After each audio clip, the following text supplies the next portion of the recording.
Hi, I'm Shivsy. And I'm Nats, and together we are the Sisterhood Circle podcast. Our vision is to create connections with our community and inspire change in the world. So be sure to subscribe on whatever platform you're listening to find out more. So let's dive into today's episode. Hello everybody. Hi guys. And welcome back to episode 2 of season 2. So this wee beauty that we are about to talk through is all about body confidence. We're absolutely buzzing for this one, eh? Honestly, it's such an exciting one. We get the proper nitty-gritty of what confidence actually is here. Yeah. But I think we're really inspired by this, by the day-to-day chat that we come across. Obviously, working in curves, you're surrounded by women. And one of the most common phrases you hear is, I just want to be confident. And we're cutting about wanting to be confident, but do any of us know what it actually is? Yeah. There's a question. So today we're going to deep dive into that. What's unapologetically me while becoming her? Yes. And I think like that's such a great name for our confidence special, because it's so important to get to know that the woman that you are is amazing and appreciate her while you're becoming this more confident version of yourself. So we're really, really excited to bring this to you. And I think that one of the things that we actually just chatted about 20 minutes ago, I mean, that's popped for a wee bit of food because we were a wee bit hungry, weren't we? So we made some sense to it. so that we didn't come on and rabble maybe episode 1 if they listen. I just did that. I know. So yeah, basically Nats was having a really good chat on our circuit in Curves in Irvine this morning because you knew you were coming in to do this body confidence special. So talk me through what was happening in the gym. I just happened to ask the question, what does body confidence mean to you? And I was honestly so shocked by the response. I had such a varied age group of women in front of me, ranging from 30 to early 70s. So quite a vast variation. And hearing that it meant something completely different to every single one of them was quite inspiring for what does it mean at different stages in your life. But it also broke my heart because someone said to me, I don't think I've ever been confident in myself. Wow. And I was like, oh my goodness, that's heavy duty. And I asked the question of, is that confidence in yourself or confidence within your physical appearance? Yeah. Because we'll get into talk about this today. They're two very different things. Yeah. Truly believe. And I think as females we get quite muddled up a lot of the time by what being confident in yourself as a person actually is, and being confident in your physical appearance and what you look like. And she was like, just don't ever think I've been confident. I was like, oh my goodness. Now, this member must have been early 30s. Yeah. And she's brilliant. Honestly, she's by the way, if you're listening and you know who you are bloody amazing. I mean, just if we're going to go to the nitty-gritty, absolute girl boss. Yeah. Kindest heart, ray of sunshine, would do anything for you. So, and kept made your ass on the circuit. Strong so as. I'm not going to say the other word. Yeah. Aye, but yeah, you are a legend. Strong AF. That was just been Did with a kiss. Oh, she left me home. Anyway, so make us less down with the kids. I think that is what by the way, I don't believe I'm saying the word kids, I still think I'm a kid. Yeah, that was probably cringy. Was it? Oh, cringe. Anyway, I thought we slayed, but sorry, we digress. So, then another member who is early 70s said to me, Nats, I don't think I've ever been more confident in myself. She was like, I know who I am. I love what I see in the mirror. I've got the right people round about me. And honestly, I've never felt more confident. And I was like, that is blooming amazing to be able to hear. But you go, two different ends of the spectrum. How do you bridge the gap? Yes, and what actually is the difference? What impacts that at different stages in your life? And that's what we're going to get into today. Definitely. And see the thing, you'll probably get to know this. I am a bit of a researcher and I'm a wee bit of a bookworm, just in case none of you's got that. And I was like, why is this?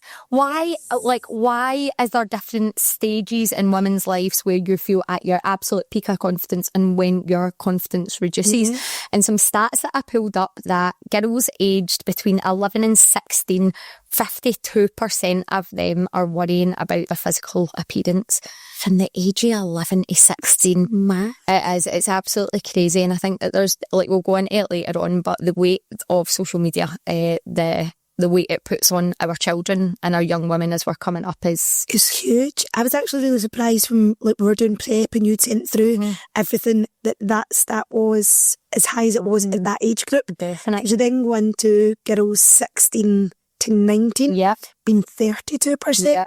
And I naturally assume that would be the higher percentage, super, like, aware of their body confidence and stuff. And you go, it's even younger than maybe what we think that it starts. And you go, oh, how do we get ahead of that game of really empowering them to know who they are and what their qualities are that make them who they are. So Yeah, and then the next stat absolutely threw me. And to be honest, we chatted about this earlier on today. So women between the ages of 34 and 44, women and men actually, between those ages, this is where confidence starts to really diminish, and it's in where it's at its lowest ebb, which is quite frightening. And myself and Nats were chatting about this today, and maybe over the past like 2 months or something like that, I've been getting like a niggle in my knee. And I'm like thinking to myself, what is this? Is this me getting older? And I don't know that it affected my confidence massively, but it got me really thinking, oh my God, is this going to be something that is going to affect me down the line? And I am surrounded by amazing young women all of the time. And it can be very, very easy to get maybe hung up on thinking, right, actually my body looks slightly different to what it did then, and it definitely looks different to what their bodies look like. And it got me really thinking, if you are maybe not in the industry and you're seeing these changes in your body as a result potentially of things that we've spoken about in the past, maybe not looking after yourself just as best as you can because of lifestyle and what's going on in your lifestyle, is that when you're starting to look after everybody else, male and female, looking after everybody else, you fall to the bottom of the pecking order, and then that's when your confidence starts to drop? What do you think? That's a massive, massive part of it, because then you go, when you look at the flip side of it, the age, 55 plus is when the highest body confidence is reported. And it's that whole stop caring mentality of, I've got a limited number of years left. Like, I am who I am. I'm going to own it. And I'm going to live my life to the absolute best of my abilities. And I found that one really interesting. But it got me thinking, there was maybe, what was it? Grassroots to full-blown bush. We chatted briefly about this and how your menstrual cycle going into perimenopause and menopause, at what point do you actually start to feel the most empowered to you know who you are once you brought up your family and you go, right, that age 55 plus, is that got a lot to do with it? You've reignited your power again. You're quite like, right, I know what my purpose is here. I've got the vision of what I'm going to be able to do. So does your confidence then start to grow that? Because you're like, I know the path I'm on and I'm going to do it. And see, if you're not in line with that, I'm absolutely okay and I don't care. I think that's got a huge part to be able to do with that 55 plus age group. For sure. And that's, now, one of the things that was quite striking was about boys.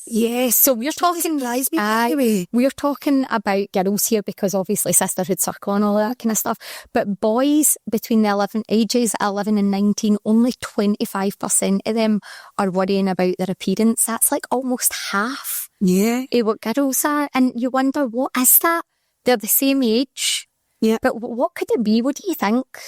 I think the social media pressures on a girl are substantially higher in terms of, if you were probably, and this was something quite interesting to look at, see if you were to look at the amount of influencers that are female in comparison to male, I would imagine that the percentage of female is a lot higher, so therefore it's pushed a little bit more.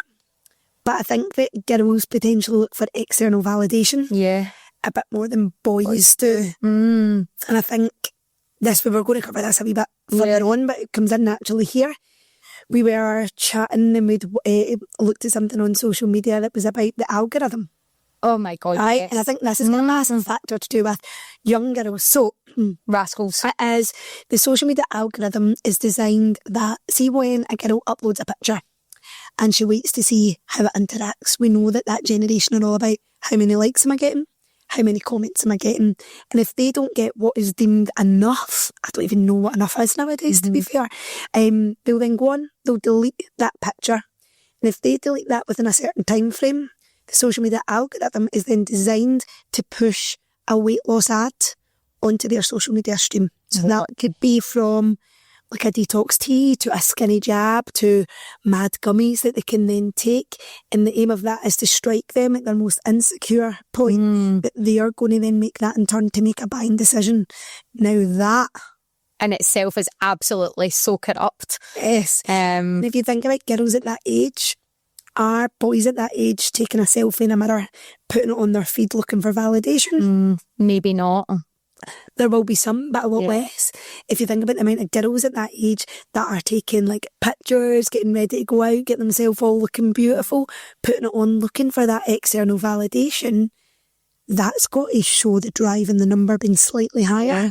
I think that there's a couple of things attached to that. Firstly, I think probably what boys and girls look at on social media are very different. So I think about my nephew, Con. By the way, we shout out to him because he was asking me to come on. So he was asking me if he could come on. So he Con. He was asking me, him and Kane actually were asking me if they could come on the podcast. See, to be fair, they'd have made more sense than us in episode. I know. So I think that what they look at is very different. Like Con is all about football and sports and all of that kind of stuff. And is there maybe like a huge drive towards how you look at that point? What are our girls looking at? We're looking at beauty products and all of that kind of stuff. So maybe there's that kind of side of things as well. But one of the things that I wanted to just touch on, and it just came into my head there, what you said about likes and validation online in comparison to where my head went is in real life. Say, for instance, you got 3 people walking up to you in the street saying, "Oh my God, you look so gorgeous today. I love your hair. I love your makeup," or "I love your outfit." That day you would feel incredible. Yeah. Yep. Like amazing. You'd be like, "Oh my God, I must look so nice." And you get 10 online comments and you deem that you're not good enough. What is that teaching our girls? It's terrifying, isn't it? And 3 comments of people saying you look gorgeous in real life, you'd be like, yes. I mean, there's on Instagram, you can turn off seeing how many likes a post gets. So people can go onto their Instagram profile, they can still see how many likes they're getting, but they can mute it so that if I was going and look at the picture, I wouldn't be able to see how many likes. And see if you go like, why do we even need something like that in this world? Like, what is that doing? That is like totally disempowering your power within. Yeah, it is. I think it's again something that we maybe need to change, and hopefully with the Sisterhood Circle we can embark on that and can get people feeling valid without needing validation from external points. So while we were putting this episode together, I was really thinking, and it popped into my head. Now, do not judge me when I say this, right? No judgment here. We were talking about the Barbie movie, right? And first up, I didn't love it, right? What's your rating out of 5? -5. No, I'll give it -4 because I really like this quote. And This 4. it wasn't for me, right? It wasn't for me, but there was this amazing point in it where Gloria, she comes on and she speaks this amazing truth. And I don't know if any of you guys have already listened to it, but I had written it down, and me and Nats are going to talk through it just now because I think it is so powerful. And I do believe that this is maybe a lot of the time where women's confidence can be knocked. And it's something again that we've got to change. Like as like a nation, as a world, we've got to change it. We've got to change the way we think about things. So Gloria says, "It is literally impossible to be a woman. You are so beautiful and so smart, and it kills me that you don't think that you're good enough. Like we have to always be extraordinary, but somehow we're always doing it wrong." You have to be thin, but not too thin. And you can't say you want to be thin because you have to say you want to be healthy. But also you have to be thin. You have to have money, but you can't ask for money because that's crass. You have to be a boss, but you can't be mean. You have to lead, but you can't squash other people's ideas. You're supposed to be a loving mother, but don't talk about your kids all the damn time. You have to be a career woman, but also be looking out for other people. You have to answer for men's bad behaviour, which is insane. But if you point that out, you're accused of complaining. You're supposed to stay pretty for men, but not so pretty that you tempt them too much or that you threaten other women, because you're supposed to be part of the sisterhood. But always stand out and always be grateful. But never forget that the system is rigged. So find a way to acknowledge that, but always be grateful.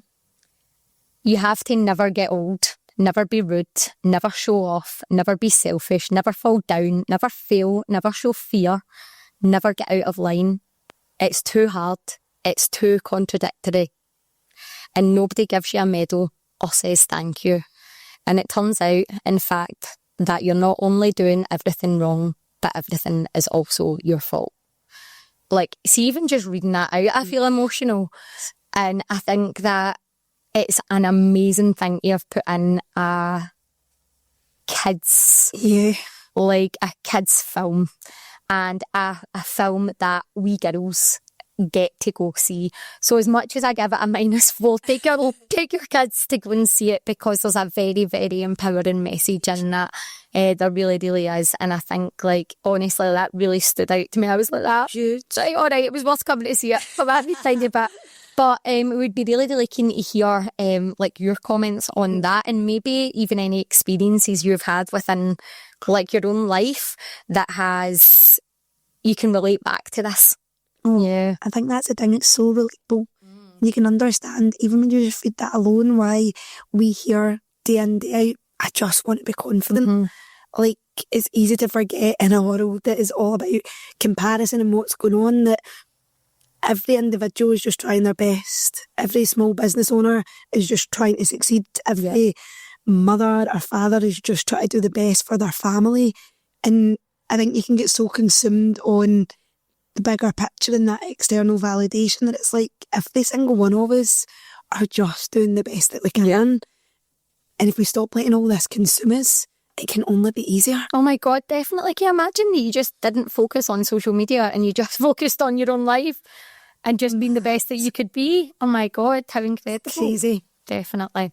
So, body confidence, baby. Now, here's the question. Yeah. What actually is it? Well, it's definitely not stepping on a set of scales. Let me tell you that for free. That how many times that as coaches you hear, I would be confident if I can get to this weight. Oh my God, you hear it so much. And do you know what you never hear? Someone stepping on the scales at a check-in and going, "I'm 10 stone, I'm confident." Like, it doesn't happen. And no, I think that's a really big point, because we hear it so much that it's like, I want to be confident. When someone comes in and they sit down for a consultation, that is the first thing that you normally hear. And it's like, they think that it's attached to this number, but it's genuinely so much more than that. It's a feeling. Yes. And do you know where I've probably seen it rise massively in the past month is actually in the clubs. We've been doing something called the Strength Matters Challenge, which is all about members beating their personal bests. Once a week, they come in and challenge themselves on their smart workouts where they need to do better than the week before. And the amount of confidence women feel from actually having a physical goal that they're in control of, right? Huge. A number on a scale can vary from day to day, week to week, to how much salt you had the night before, or if you didn't have a good sleep, or if you trained too hard.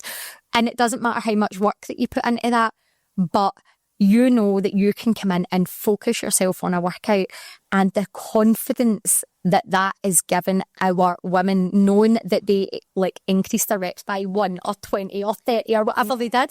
How amazing is that? And when it's that whole progress, people feel confident when they're making progress, right? And that's huge. I think we spoke about this in one of the podcasts on season 1. You never look at a picture of yourself on a family holiday and say what weight you were. No. You look at a picture of yourself and go, oh my God, I look great there. I felt good. You remember that feeling. But I think there's a little bit of diet culture has potentially caused a bit of the lack of confidence and the whole attachment to a scale. But I think when you know that you're making progress, that's a massive sign that you're then becoming confident. We'll get into that a little bit later on, but I think there's so many people, they probably don't know, like if you were to say, how's your confidence? They probably just see it as one whole bracket. Yeah. And I think that body confidence is a huge part of it. I think there's like confident in who you are as a person, your personality, right? You've then got professional confidence. Yes. Right? Where the job and the role that you do. And then you've probably got relationship confidence, right? Of like either your other half or friends, family members. And I think if you look at it, there's probably those 4 sections of how confident are you in all those areas. Yeah. I imagine from conversations that we have, there's a lot of people that tick a lot of the confidence boxes, but don't tick the other ones. And it's that sign of where are they showing up in their life. Yeah, definitely. I think some things that I notice are, you usually find that the people that you're looking at that you think are most confident are the ones that are saying, actually, like, I need some help. And I know from coaching over the years, a lot of girls would say to me, like, I come in and I'm just so sick of being this person that everybody thinks is super confident, and I hate myself. And I would just really love to have real confidence. And a question that I always ask is, what is confident to you? And I think that confidence isn't a one size fits all. And I think it's so important that you get in touch with what it means for you. And I would say that probably for me in the last 5 years, I've become probably confident in the person that I am and what I'm willing to accept in my life. And what that potentially has done is maybe like distanced me from different groups and those types of things, which isn't anything in a negative way, but you're confident in your own self and your own circle, what fills your cup and all of those kind of things. And I think asking yourself that question, what is confidence to me? What's going to build my confidence? What's going to drain my confidence? And getting real with that is so important. Oh, massive. Because I think it means something totally different at different ages. Oh, yeah. I think that's a really big one. Like, as a kid, like, if you look at younger age kids, they're cutting about being wholeheartedly, unapologetically themselves, right? They have got zero filter. They'll say what they think. And I think that is honestly incredible. But then there's a point in life where they start to lose that. Yes. So if I was to think about, right, what does that roadmap of confidence look like? You've got kids, you then come into that 11 to 13 that we just looked at, and hormones are starting to kick in. There's body changes coming in that they've previously not felt from younger years. They're maybe getting a little bit curvier, they're maybe getting a bit bustier, and they're a bit like, oh, what's going on here? The boys are a wee bit squeakier. Right, that's big of to it. Right, you then get to like that 16 age group where there's a little bit of starting to look at, what am I going to do in my life? Right, there's a lot of pressure on young girls and boys at that age group of, are you going to go to uni? Are you going to go to college? Are you not? Are you going to do apprenticeships? But then there's whole like younger age relationships starting to kick in at that point that I think massively impacts a confidence. Yeah. Then you go into like early 20s. Now, I think it goes one of two ways. There's quite a lot of people at that age group that are settled in quite lengthy relationships for a certain number of years that are quite comfortable. Maybe stop showing up for themselves a wee bit. When that starts to unravel to early 30s, there's the flip side of the group that are, I'm behind schedule. And not where my friends are, or like they're getting married, they're having kids, and I'm just cutting about. That then naturally impacts your confidence. Then you go into like the 30s. Some people are in a privileged position that they're maybe starting families at that point, if that's what they're wanting to and able to. And then that comes with the neglect of you're not showing up for yourself. And I think you can see quickly when you look at the stats of how they increase as that goes on until you get to that 55 plus. You can see how that unravels. Definitely. Until we get to that point where you get a wee bit of control of your life back, and it's like you're in control the full time. Yeah, and I think it's known. It is, and I think being clear, getting clarity. Oh, massive. You've got to keep that power charged. Definitely. Huge. Now, there's something that I wanted to talk about. It was a question again that we had asked, one of our members had asked us, and it was actually a really, really, really interesting question. And they said, how do you cope when you stop being seen one day you're just walking along the road being wolf whistled at, and the next thing is nothing. Right, how do you cope with that shit? There we go, I just did it again. Anyway, how At least it was just the it was, right? That's all right. You know, my mum, sorry, Oh, I'm funny no. off track. My mum said to me, Siobhan, I've got one thing that I think you should do in the podcast, because there might be people that are watching it that really don't like swearing. Stop swearing. I was like, Mum, I don't feel like I'm swearing a lot. But She does stop them more than me. I do, but... That's Carol and Roz now. Oh. right, anyway. Maybe Love you. I love you. Maybe we should cut that. And just cut it and we'll stay confident. No, we'll again. Right, Going to own that because it's who we are. It's who we are. Our personality slaps up sometimes. In my Sweden. Right, anyway. So what do you do when you stop being seen? And what it really got me thinking about was how we're seen. Is that to do with how we feel about our physical body? Because being seen isn't all about what you look like. Yeah. And I think that that's something that I really wanted to touch on, because see if the way you're viewing yourself is the only way that you're actually seen is by how you physically appear. Yeah. Of course you're going to feel like when you get slightly older and things don't look the same way as they did before, that you're going to maybe feel like you're not being seen. But what if you actually empowered yourself and went like that? It's not so much about what people are seeing, but the person that I am. I have never been around my group of girls in my life and thought, oh God, she looks older, right? Or she doesn't look as perky as she did before, or any of those things. I love looking at them laughing and smiling and the energy they give and the beauty that they bring to the room and the chat and the memories. And I think that if we are thinking about being seen as just being what we look like visually instead of what we bring to the table as women, we're missing out on so much. And I think that, God, see if we could see ourselves through our best friend's eyes. Oh, what kind of power, like I sit here, I mean, we've had conversations before and you've been like that to me, oh, I just don't feel this or I don't feel that, and vice versa, right? Yeah. And I am looking at you and I'm like, you're literally the funniest, most beautiful, amazing, incredible person. How can you think that about yourself? Yeah. You would never, when you're sitting with your people, right, and this is where this is such an important one to surround yourself with people that are on your vibe, your level and your energy, because you would never sit here and be looking at what you look like. You'd be laughing at the words that's coming out of your mind, what your personality is, the daftness that comes with it. But as a person, that's not what we always look at for ourselves. And the thing about, do you stop being seen or do you stop showing up? Yeah. I think that's huge, because being seen is one thing if you're looking at that personal, that physical appearance, but is it that you're stopping being seen, or are you just stopping showing up for yourself and that's then how you feel? I think that's a big thing, because if you're not showing up for yourself, doing the things that you once said you were going to be able to do, or keeping yourself accountable to your purpose, your goals and your aspirations, is that when we start to feel that we're stopping being seen? That's really hard. Stopping being seen. It's like seashells on the seashore. Is it she sells? Anyway. So, you're joking. Is it that you've stopped to show up, so you feel like you're starting to go back because you're no longer feel like you're succeeding?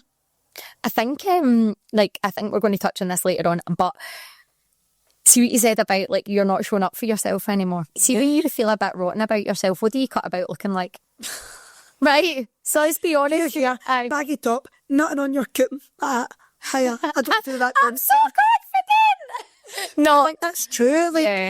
How you show up, and this probably does carry on later on, but if you're expecting not to put effort into you, but show up feeling confident, it's mad. See, for example, I cut about in work this morning and I had no makeup on because my skin was a wee bit dry, and I was like, I'll just put some moisturiser on. I'm going to make myself look a wee bit more presentable for the podcast. And you look beautiful. Thanks so much. This is presentable, by the way. And I went in, started getting ready, and I was like putting a wee bit of makeup on. And honestly, like, see, when I walked back out, I did feel like my shoulders were back, my head was up a wee bit more, because I was like, do you know what? Like, that looks so much better than it did.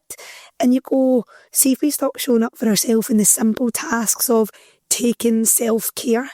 Self-care, by the way, doesn't need to be a fancy massage. It doesn't need to be going and spending hundreds of pounds. It can simply just be going for a nice shower, a nice bath and coming out and actually taking time to care for your body, putting moisturiser on, getting a wee bit of music on. Nice pyjamas. Nice pyjamas. Love pyjamas. I mean, I was in Primark the other day and I was like, I think I'm going to get myself a nice pair of pyjamas for tonight. Now, I don't know if anybody can relate to this, but a nice pair of pyjamas changes everything. You don't want the ones that you've spilled your spaghetti bolognese down and they've got like a wee hole in them or something like that. You just don't feel great. If you're like, right, I've just did my hair. Are we American? This on my hair. What's in your hair? And you're like, right, I'm going to put them on. You put your pyjamas on, they've got a stain on them. You're just not feeling confident in your pyjamas. By the way, I love new pyjamas. Remember in lockdown, I checked myself, right? So digressing, but funny. So see if I made it round Asda without buying any snacks, I used to get to go back and buy myself pyjamas. See if I need to going in there. No jammies. No. Papa. That's fun. True story, by the way, actually. Horror story. Really good. That's a way to bribe yourself. But anyway, that's why you shop in Aldi's, because they don't sell jammies and you become a bit richer. They might in the middle lane from time to time. Sorry, Alfie. Jim in a big Alfie. They are not pyjamas that will make you feel confident, by the way. Was that actually like, oh no, that was Gresh. Do you remember the Gresh jammies? What the hell? Made spiders. What did they say? Put your sausage rolls in here.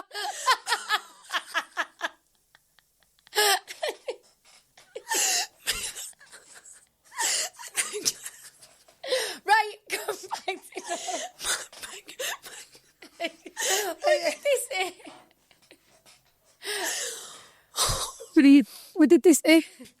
I just thought it was sausage for toys. Right, I'm going to do this back. File Natalie. Put Natalie get full name there because that means she needs to pull her together. Sausage roll. Sausage roll toast. A rose sausage. Right, we need to stop. This is ridiculous. Right, calm down. So, Natalie. Emily got a dish. One day I wear mascara.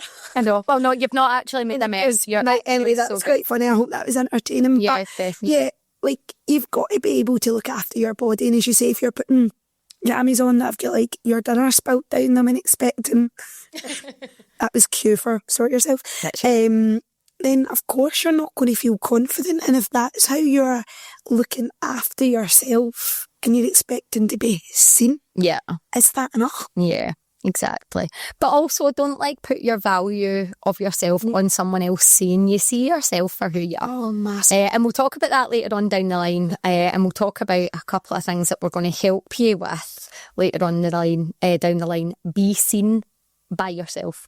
But one thing that we wanted to chat through, is confidence like a mindset, or is it a direct result of actions that you take?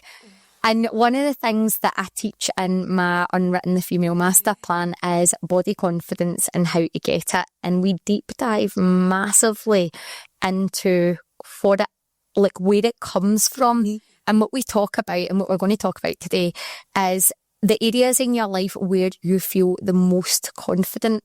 Is it, what would it be? Would it be being a mum? Would it be your job? Would it be your relationship? Would it be your fitness? And usually what we find is it's the thing that you do most often that you feel the most confident in. And that's because you practice it day in, day out, every single day. And the areas that you feel least confident in are the areas that you tend to neglect, but they would make such a massive impact if you... Huge. Yeah. Think about this. Imagine you were to start a new job. You would go into that new job, you'd be nervous, you wouldn't feel confident, you'd be like, I don't really know what I'm doing.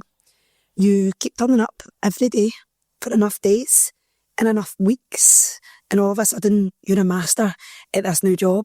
Your confidence feels great, you don't fear it, and you're like unapologetically yourself in that role. Imagine we showed up for ourselves that consistently in all other areas of our life. What would that then do?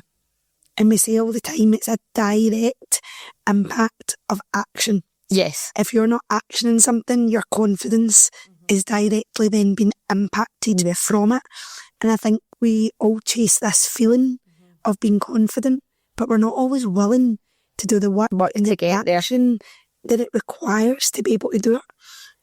And then that's when we start going for external validation, because we're trying to get that quick, like, dopamine hit of, like, I'm confident. But it's like, wait a minute, you've got to be willing to, first of all, know where the boxes are that need to be ticked for you as a person, right? If you don't know what your non-negotiables are, if you don't know what directly impacts how you feel, then you've got to get clear on that.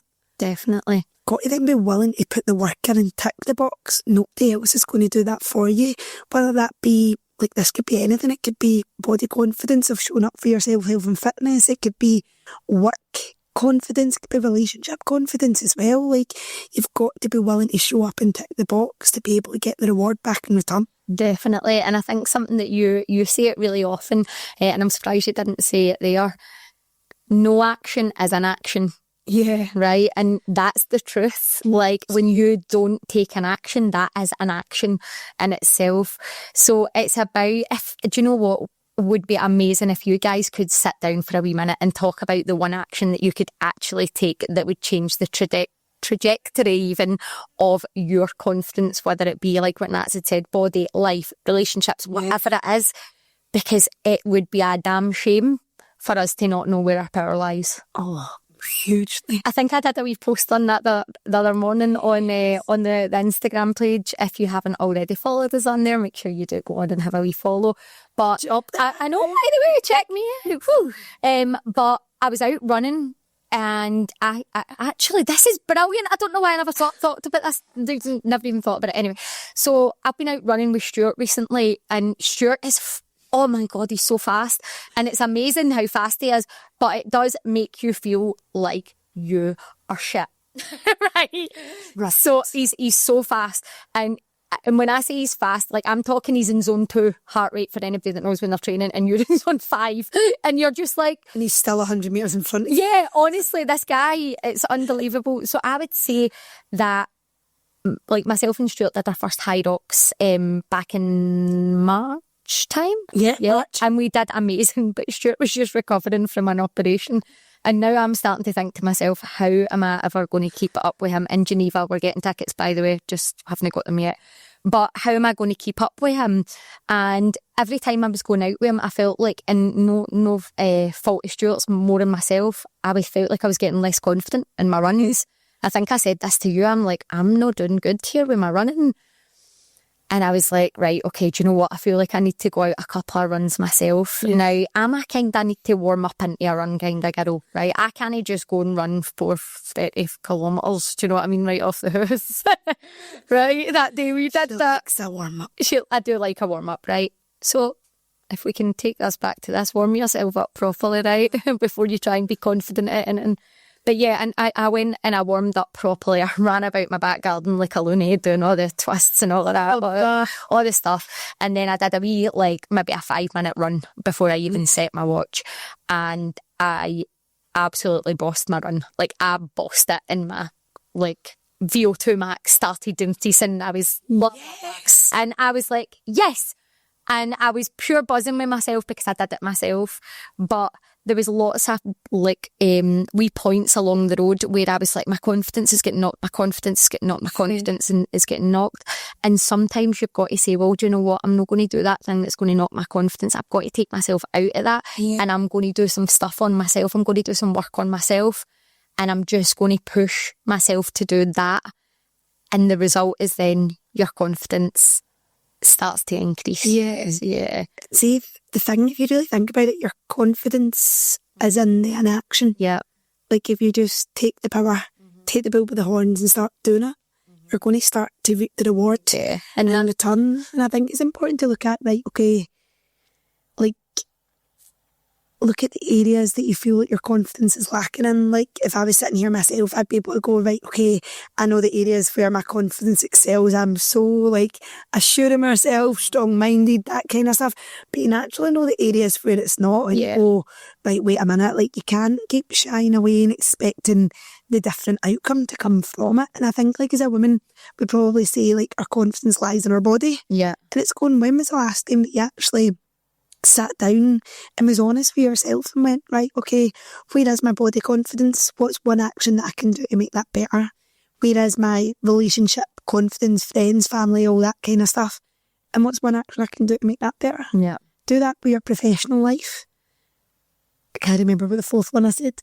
But anyway, the fourth one, you all know what it is.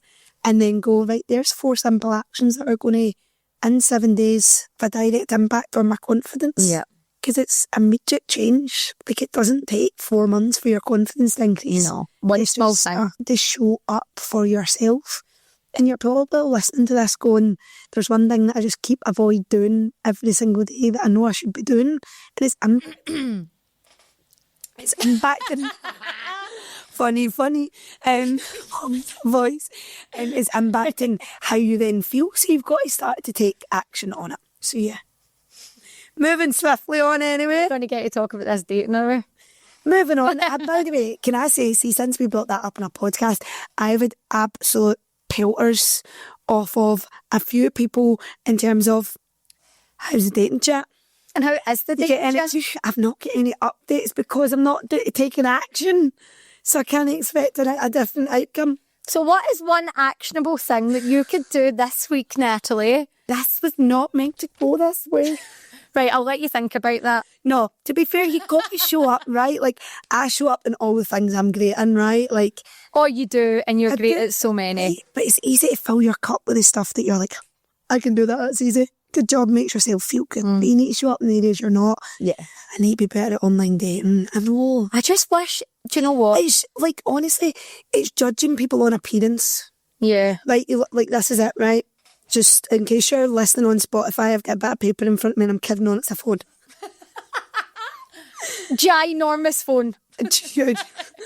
Remember the big phones you used to get for like your gran, the big numbers? Remember that? Hello. No, you still know what I'm talking about yet. Always no. You're too young. Anyway, sorry. Anyway, and you go, oh, no, not my type, not my type. Looks great, not like, and there's nothing personality about it. So you are judging someone on appearance. And see what we're chatting, this is probably really relatable actually. So see what we're chatting about on body confidence, right? Like, see when I'm doing that, like I'm having to judge someone on how they look. Is that how you judge a person? No, not at all. It's not. You judge someone on like, right, okay, if they get good chat, like am I going to sit across the table with them and be like, when's this over? Or are you going to feel like conversation flows? Are you judging someone on, I'm not judging, but are you looking for someone with personality? Of course, someone that's ambitious, someone that's got common interests. I think that is a great example for, that's what you look at when you're chatting to your pals. Yeah. Right, you're not looking at, here's a bit, good up what they do, top could be nicer, like you're not doing any of that. So I think that's where it's a bit, with superficial. Yeah, superficial like, is exact. It's like, it's very like that, so you're just like, oh. So, A superficial person. so do you know what? It could be quite a good ask for the listeners here. Like, start speed dating. No, well, I potentially that could be good, but also like in this day and age, right? Yeah. Where do you meet people when you like? I mean, like when I was young. You would go out with your pals and you would go to the pub and you would go to a nightclub. Right? Nightclubs are obsolete now, yeah. Do people even do nightclubs anymore unless you're going to a Coach has never been in a nightclub. I know, wild. So, like, where do you actually meet people unless it is online? And is that why it is so challenging? And is that why people's confidence is being knocked? Yeah. Because you're putting a picture on and, like, maybe you're not getting whatever way you swipe or whatever you do. Remember that time? Sorry, we will come back to the point. So hold that point for me, right? So this one time we were in the car and I was like, what is like Tinder? And I was like, let me have a look. And I was like, I'll do it for you. And I did it the wrong way for everybody. And I was like, it's right, but I did whatever made me wrong, right? But I don't even know how it works, no wonder. And I swiped her. I don't even know what this occupation is, but it was an underwater pirate. What's an underwater pirate?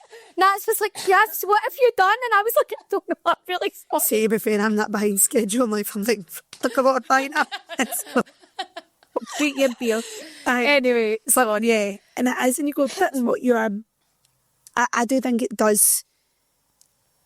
Where was our point there? I've lost track. For people, if that is like dating, it's not like, I think I said to you a few weeks back, like, it's not, you're always like, just chat to people, and I'm like, I can chat to MD, right? Love the sound of my own voice. But it's very different. Like, if you went out to chatted with someone that was with someone and you didn't know, like, we're in a day and age that, like, MI5 are on you. Like, girls are brutal. Like, they'll find you on Instagram and it'll be like an Instagram DM, you were chatting to my man, like X, Y and Z. As in, I don't know if like there was always that culture when it came to dating of just actually having a chat with someone. Oh my God, they're pure good banter. Yeah, and I think like that's one of the hardest things. Like I met Stuart, like one of the first times I met Stuart was outside a tailor's and he came out with a pool cue and he was talking to my cousin Donna, and then the next time I met him and kind of fancied him a wee bit. I was down the stairs and the floor in the middle of the dance floor had buckled and I was up the stairs and I was just about to finish my shift. It was like 2:30 in the morning, and the manager at the time came down and she was like, Siobhan, you're going to go and stand in the middle of that dance floor until the gloves closed. I just stood and made sure people didn't trip. But I was then like making sure people didn't trip, and then I was like, it was almost like Prince Charming moment. I was like, you could see his Lacoste trainer. I was like, that's my man. And I felt so confident, do you know what I mean? In my wee tailor's shirt and all that. I was a clownman at the time, let me tell you. Get a yellow cone, there's a shivs. I know. Anyway, but that doesn't happen very much, and I think like it is definitely a wee bit harder. So yeah, there was a question. How can Nats meet somebody if it isn't online, or how does a person do it if it's not online? What is out there that isn't a nightclub or a pub? Like, are there places that you can go and meet people that want to go and climb a hill that are single? Like, see stuff like that? What do you know what? Why don't we just put that on our vision board for the Sisterhood Circle as well? Like, what will we call it? Like I think, honestly, the way this is going, there's going to be a full episode on online dating. I know. That's his love life. Part 1, 2 and 3. Sequel. Oh my God, man. Pretty cool. No, anyway, listen, let's get back to this. So, what strips your confidence? Yeah. I think that's important to speak about that, because see if you're not aware of something that's in your life that could potentially be pulling you or distracting you away from being confident. If you're not aware of something, then you can't do anything about it. And you had said the big one for you was the victim mentality. That's a stripper of confidence. Massive. Like, I think in life, we actually put something on Instagram about this.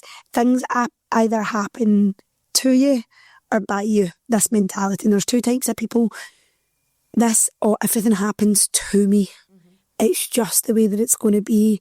I'd never get that job, or I'd never be able to go on that holiday. And you hear this, and one, it makes you sad that someone would talk to themselves that way. Yeah. But two, it also makes you want to go up, put a hand on its shoulder and give them a shake to say, you have the power. Mm-hmm. Every single one of us have got it. Yeah. You've just got to understand that, see, 99% of things in this world happen by you. Yeah. There are a small few things that can genuinely happen to you, and that's just the cards that you've got in life. But so many things happen by you, but you've got to be willing to take control and go, if I want this to change, I've got to be willing to take action. Yeah. Right? And even when we joke about my dating life, right, I can't moan about it because I'm not willing to take the action at times, put the time and the effort in for the reward to be different. So you just go, it is what it is.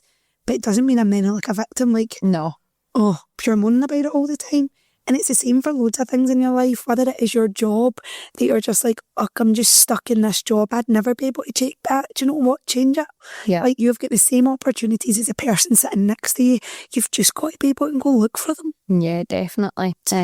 That is, Steph. And I think that you speak about this quite a lot, like hearing, I'm just stuck in a rut and I'm unhappy. And there is, like, don't get me wrong, like, I know that everybody's situations are challenging. Like, we all have challenging situations, we do. But it's how you perceive them. Do you look for the challenge or do you look for the frigging solution? Yeah. And, like, I don't know about you, but I speak to people all day long and I am like that. Solution, solution, solution, solution. I am your solution woman. There isn't a no in my vocabulary.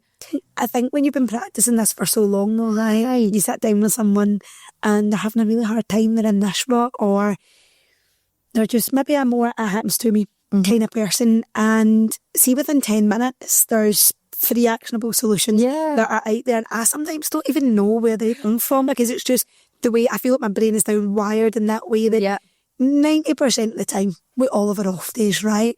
90% of the time we are just like, what's the solution? How do we fix it? Right, that can be better, that can be better, right, let's do that, and there you go.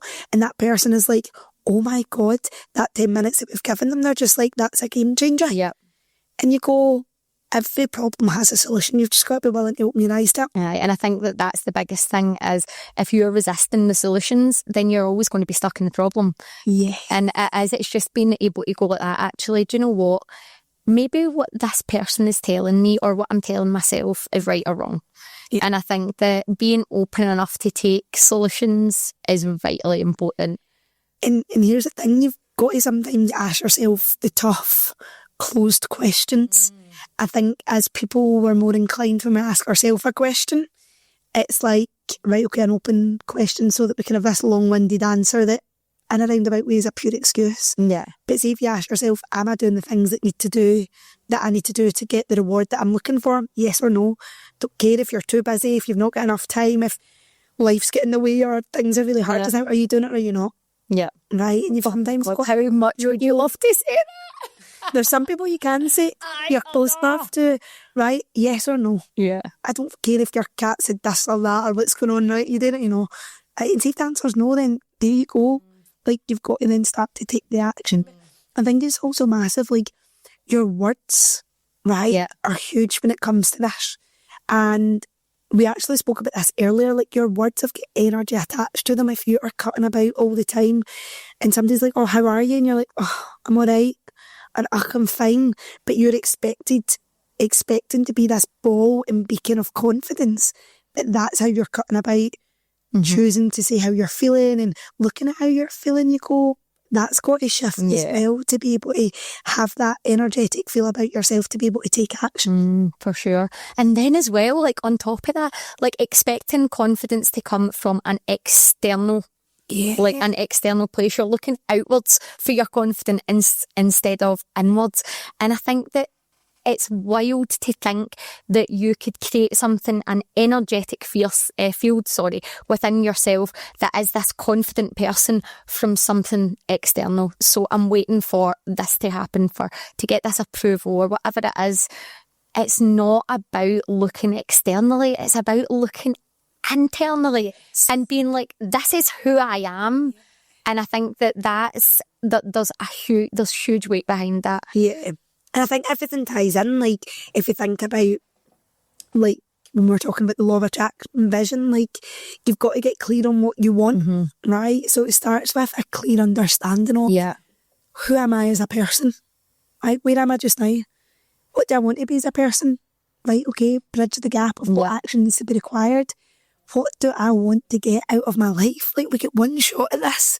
Like, you've got to know what it is that you want to then be able to create the actions to do it that in turn are then going to impact the confidence that you're so seeking. So see, if we're chasing this confidence constantly and you're just like, I just want to be confident, you're never going to get that without going back and doing the groundwork of who am I, who do I want to be, what's my vision, where am I, what do I need to do to get there. These are the actions that then need to happen. This is how I'm going to do it. Let's act. Exactly. Right? And I think everyone thinks it's got to take 3 months. I've got a 3 month spell to know what I want to do and what my vision is. Okay. You need to sit down for 15 minutes and get real with yourself and be willing to put out there what it is that you want, no matter how scary it is, no matter how far-fetched it might feel from where you're at right now. If you're not willing to say what it is that you want, you're never going to get there, and you're never going to have that internal confidence that you're so much seeking. Do you think, see, like what you just said there about fear, right? Do you think fear stops people from getting confident? Like fear of maybe what might happen if you were to get everything that you wanted. How could it change my whole, like, how would it change my whole entire life? People are scared of change, yeah? Oh my Like, God. we live in this, like, capsule of safety. If we're fortunate enough, we live in this capsule of safety. And you think to yourself, I wonder, and this is just coming out of my head right now, is could stepping outside of this capsule and really going for you what like you want, right? Taking that kind of action, that takes massive confidence. Like it takes a huge amount of confidence to step outside of that. But if we're comfortable being comfortable, does that keep you confined? Like, do you know what I mean? No, I do get where you're going. My goes is fear another excuse. Fear is something that definitely... Is fear real? Is fear real? What is it? Because imagine, right, okay, this is a dream life that I want. What's your fear? I get there. And then things change. Like maybe the people around me think differently about me, or I lose people, or I get everything that I want. Would I be happy? It's all fear. Like, what is fear? This is a whole different podcast. I think it's a feeling and it's an emotion. Yeah. I think like fear is like we talk about happiness. Like there's so many emotions that are going to come and go throughout an entire life, and there's not one that I genuinely don't believe you can keep a state for a sustained period of time. Like it's life, there's going to be ups and there's going to be downs, and I do think fear is like an emotion. When you start to think about taking that action, right, you get clear on what it is you want, and you're like, right, okay, I'm going to start to go, right, okay, and then there's not happiness yet because you're not there. There's not like, oh, I'm stuck in that rut, because you've now started to say what it is that you want. So you've admitted it, you've put it out there, and then there's this whole like, oh, what's that next thing I need to feel? I need something to feel about, right, fear's the ones. Yeah. Is it just a feeling? I would probably say, if I was to think about fear, anytime that I've spoke about it, it's definitely been a feeling. Mm-hmm. It's been like, I'm a feeling that I'm then looking for validation to pull me back on not to go in that direction. So what do we say to fear? If you fear... Glad you said that. Was great. Did you might say that word? If you're my fear. Right, that's it. Face your fear. What was that one that you said? Feel the Fear and do it anyway. That's definitely a book or something like that. But it's the one that you... Anyway, you can say lots of things and I can't remember them. Anywho, let's pull back on board here. It was really off script. It was, but do you know what? It's all... This is what it's about, though. And this is why you've got to have these conversations, right? Because these women, see everything we've just chatted about there, like it's stuff that comes up day to day, but maybe in your circle you don't chat about it, so it's easy to cut about and think, right, you're the only person having to use an online dating app and failing at it when you're not really trying. Or you could be like, right, okay, I'm the only person that's feeling not confident in my body, but this is exactly what the Sisterhood Circle's always been about for us, is to have those real conversations of who we are as women, what shapes us as women, and how we become connected from that. Yeah, definitely. So yeah, the sausage roll toes fun. Oh my God, you were laughing at that, weren't you? That was good. But then we've got to think, right, what is the action? And what is the daily principles that we can bring in to make a change on that? Because it's one thing for us to sit here who practice a lot of this day in, day out, and as we say, it's just our normal, to someone who's like, where would that even start with trying to make a change? Yep. And I think the first one we spoke about very briefly was get ready like you mean it. Get up in the morning, take time to show up. Yeah. Put your hair in a way that you like it. It doesn't need to be all waved and gorgeous, but make a wee effort instead of just slapping it in a bun. Like, if it is something that makes you feel good, put a wee bit of makeup on, wear matching underwear, like squirt a wee bit of perfume if that makes you feel better. Wear the nice leggings. Like, show up the way you want to be seen for you, not for the outer world, because it's nice when you go to the loo at 12 o'clock and you look in the mirror and don't go, whoa, what happened to her? I mean, we've all been there, yeah, like we've all been there. It's been a mental day, you've been taking a class, like you're, wow. Those mirrors in work, by the way, are really close to your cooping sometimes. They're very close to your cooping in very natural light, let me just tell you. Just all the Curves members know what we're talking about, so we do in Irvine anyway. But see those days that you do make that wee bit of extra effort. Like for me at the moment, like I'm doing a lot of work from home just now, and I know that if I get up and I put my gym leggings on and my top on and all of those kind of things, and I make an effort, when I nip to the loo and I see myself in my bathroom, I go, actually, I look good here. And there's something attached to that. Whereas the days, like the other night, I was like, Stuart, don't judge me for these jammies. They were not matching pyjamas. In fact, one wasn't even a pyjama top. And I think it had been in a ball. And I was just knackered. And girls, you know, sometimes you just need things to be loose. Like, I needed there to be no bra. I needed there to be no pants. I just needed to be a bit of a sloppy ball, right? And I looked at myself as I came down the stairs and I was like, I have to shout to him not to judge me here. But if I was cutting about like that every day, would that be making me feel my best? Would it, buggery? So get dressed like you enjoy what you're looking like. I think that makes a big difference. Massive. And see if you catch yourself being negative, flip it. Oh, yes. This is a huge one. Like, we all cut about often saying what we don't want. Yeah. Or saying how stressed, how under pressure we are, these kind of things. See, the moment you see yourself saying that, flip it, because your energy attached when you're like, I don't have enough time, I just look like this is just the life I'm going to have. Is that the woman that you want to be? Is that the language that you vision the woman that you want to be saying? Absolutely not. And see the power of your words and what that then does to your energy, what it does to your outlook, and most importantly, what it does to your action is huge. Yeah. And it's so simple to be able to do it. I was chatting to someone the other day that I've noticed, and she would absolutely not mind me saying this.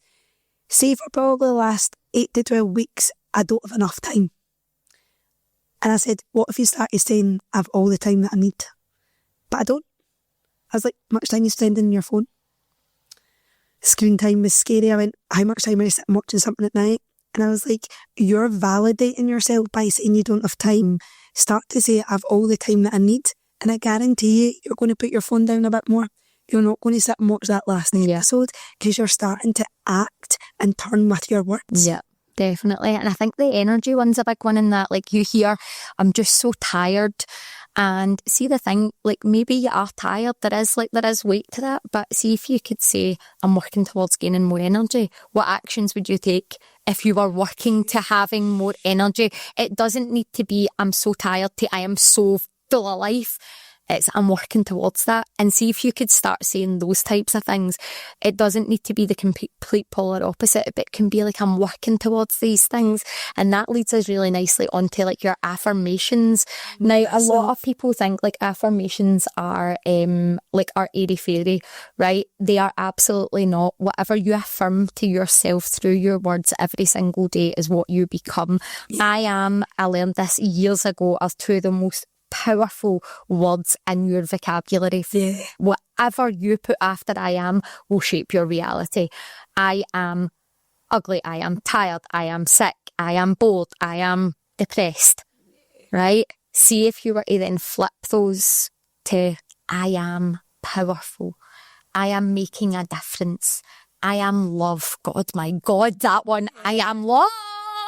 I mean, Jesus, you know what I'm like with that, right? See if we were to start saying those types of affirmations in the morning. I am getting stronger. I am getting happier. I am getting more energetic. It doesn't need to be the complete polar opposite.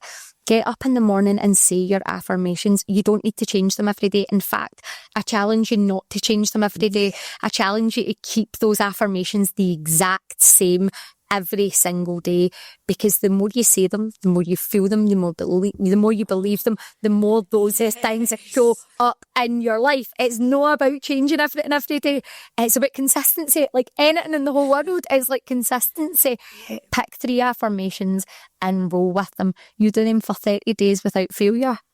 watch the stuff show up. Yeah, huge. I think another one is like the power of three. Now, we talk about this probably in a more like journaling sense. Now, for some people, if you were to mention journaling, it's like, I don't have time, it's another thing to do.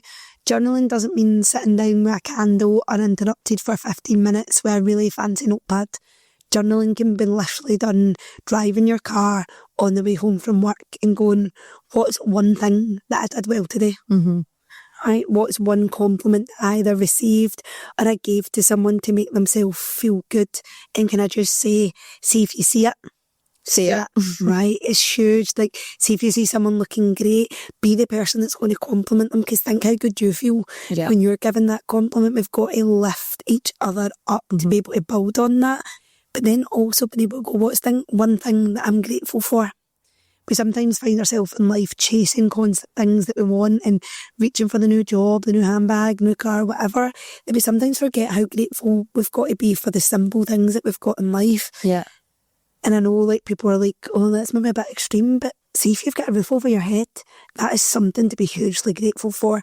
If you can turn a shower on and know that you're going to have hot water coming out of it, you can open your fridge and know that you've got food in there to be able to have a meal. That's something that so many people don't have. And see, rather than spending your energy chasing those materialistic things, actually just look at what you do have and appreciate it, because your energy is going to be a lot better. You're going to stop chasing, and your whole overall outlook is going to change massively. I agree. Fabulous. Thanks. Now, one other thing is move your body, right? And moving your body brings so much confidence, but move it like with purpose and don't do it as punishment, right? Like, it's a privilege to move your body, right? And you don't need to be brilliant at it, right? As long as you're moving, it can be 10 minutes a day, but remember, it's a privilege to move your body. And the more you do something, the better you get at it. So don't think that you're going to be able to go out and run 10 miles in a day if you've never run bloody a kilometre, do you know? Like, just be present with yourself when you're exercising and be appreciative of it, and know that each time that you do it, you're going to get a bit better at it. And as a discipline, if you're getting better at something and better in something, you're going to get more confident in it. So move your body with that. Like, be present in what you're doing when you're exercising. Huge. And be willing to stretch your boundaries ever so slightly every day or every couple of days. We talk about comfort zones and we talk about being quite resistant to change. Sometimes we're resistant to change in our comfort zone because we're here and what we're expecting is a way out there. And we think that we're just going to be able to do a jump to get there. You've got to be willing to push that ever so slightly day on day. Imagine that you just really, really want to be able to go in and do a cold water dip in open water one day, but you've never experienced it before and it terrifies you. See when you're in the shower, see before you stop the shower, put it cold for 10 seconds and see the next day, do it for 15, then do it for 20. It's not immediately going to reach that goal, but it's slowly stretching to one day you're like, do you know what? Let's go for I a could do that. Yeah, exactly. Fantastic. Consuming content that makes you feel empowered and cutting out the stuff that leaves you feeling drained. One of the things with social media is we see, but we're not actually feeling and feeling. Yeah. But are we feeling? But we're just not realising it. Yeah. Right. So I think that getting switched on when you're on social media can be a really good thing. Being switched on to actually, oh, that made me feel bad about myself there. What was that feeling? And see if it does, immediately go at that. I'm done with that. Unfollow, block, whatever the hell you want to do. Like, hide if you still want to be pals with the person, but you don't want to see the crap that they're posting. Like, whatever it is, if it doesn't make you feel body confident, if it doesn't make you feel good, if it makes you feel worse, if you're trying to step away from something and it's constantly there, then just get rid of it. But on the flip side of that, the stuff that builds you up and makes you feel more confident within yourself, look at that. Do you know what I love about our Sisterhood Circle Instagram? Yeah. The algorithm with that, right? So we don't follow loads of people on there. We've just got like our followers. And honestly, when I go on it, I'm just like, this is freaking amazing. It's so positive. Yes. Isn't it? I'm like, our cup filling or interesting or things that are really in line with you. yes. Which is huge. And I think you're spot on, like so much can be detached on social media and you don't need to be following everyone, every brand, everything. If it does not sit with your values as a person, let it go. Definitely. I think that brings us on to you've got to have a good evening routine. Oh, yeah. Right? Like our bodies need to be able to switch off. See when you go to turn the computer off and it's got 15 tabs open and it comes up a warning sign and it's like, oh, do you still want to shut this down? And you do, and then the next morning you come in and you restart it and it takes about 20 minutes for the bugger to restart and you're like, oh my God, what's that about? This is taking pure ages. It's because it never shut down properly. You never took the time to close the taps. See that like your body, right? You can't expect your body to go from 100 miles an hour sitting on phones, watching tellies, doing the dishes, making sure everything's done, lying in your bed, shut your eyes and go sleep. It's just we're not robots. It works. You've got to have some form of an evening routine. Again, it doesn't need to be fancy. Get your phone down an hour before you go to your bed. See if just now that seems so far-fetched that it's near impossible. Make it half an hour before you go to bed. 20 minutes. Right, like make a start. Make sure that your room is somewhere that makes you happy. See if you're going into your room at night to go to sleep and you have got washing piled up sky high. You've got stuff just kicking about in the corner. You've got God knows what else. We can all be messy at times, right? Myself really included. And you're expected to go in and be relaxed, right? I say messy house, messy mind, right? See if it's tidy, you've got a tidy mind. Make sure that that space is comfortable. Have a wee routine, whether it be a short wee like guided meditation you listen to, a wee book that you try and read to slowly start to bring yourself to a state of relaxation and calm where your stress is starting to reduce. People that say, oh, I just can't sleep at night, or I wake up in the morning and I'm knackered. You're like that computer with 10 tabs open, expecting to just be able to switch off. And it's no good. It's not how it works. Also, just breathe as well. See, when you go to your bed, just let yourself breathe. I know that sounds crazy. Like it can be, see what you had mentioned there about like your guided meditations and all that kind of stuff. 1.5 to 2 minutes of box breathing, it just settles your nervous system like it does. So like if you don't think that you've got time, you've got 2 minutes. You've definitely got 2 minutes for You've sure. got time for an extra episode 9 times at a tiny demo of 2 minutes. Defo. So that brings us to the end of this episode on body confidence, and we really hope that hearing our stories around the things that you're confident in and the areas that you guys could probably work on, some things that you could pick out of what we spoke about today that you could do and take action on that would help you become more confident in yourself, because it's not about the external, it's about the internal. And every single one of us has got the absolute power within ourselves to be confident in all those areas. Make sure that you don't listen to this today and say, I'm going to do that, because it's just going to be another thing. If you don't action, is going to strip your confidence. So rather than leave with a list of 10 things that you're going to take from today, pick one that you can make sure you can do every day for the next 30 days minimum, and you'll be guaranteed to see a direct reward out of that. Yeah. Do you know what I would love? After this episode, on whatever platforms that you're listening to, comment below on the one thing that you are going to do. Also comment below in any dating sites. But no, honestly, like, please comment below. Let us hold you accountable to this, and then let us know when what things are happening. I really, really mean that. I'm going to start every episode with the dating life update. We should. I think that would be good. Also tell me if you want that. No, but to be fair, this leads very nicely on to something super, super exciting that we have been working in the background for a couple of months now, haven't we? Definitely. So we have got our first in-person event coming up. It's called She Creates, and it is coming on the 28th of September. And our vision for She Creates is we want to help empower you to change your life. We want to make sure that every woman has the tools in her toolkit to become the best person, the best version of herself possible. And with She Creates, we are going to hold your hand and we are going to take you through that whole process. We're going to teach you how. We're going to teach you how to manifest, how to believe in the law of attraction, how to create the life that you always wanted. And we have got 40 spaces available for that. Now, by the time that you listen to this, the tickets will have already been on sale. So if you've missed out, let us know and we can put you on the wait list for the next ones. But we are absolutely buzzing about this one. Oh, honestly, like, I can't wait for everyone to experience it. See, to be able to ignite that power within for a female and give them the tools that they need to go, do you know what? I'm in the driving seat here and this is where we're going. Let's do this. It's going to be huge.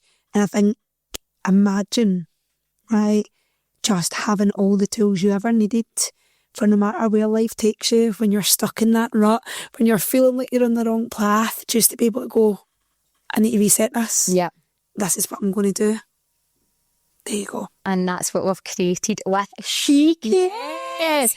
So we, as I said, myself and Nats are going to present this. It's an incredible programme. If you want to be one of the trailblazers on this programme, one of the first to come on board with it, to have me and Nats coach you through the whole entire process, then this is something that we would absolutely love for you to join us on. So keep an eye on your social media, reach out to us if it's something that you would love a place for on. And as I said, it's going to be on the 28th, which is a Sunday, 28th of September, 10 o'clock to 5 o'clock in the Potting Shed. Brunch is involved and they'll make sure that you have the most incredible time. So we just want, yeah, definitely. So we just want to say thank you so much for listening. Please make sure you hit the subscribe buttons on all of our channels and please share with all of the women in your life because we want to see this sisterhood circle go global. Thank you. See you later, guys. Bye.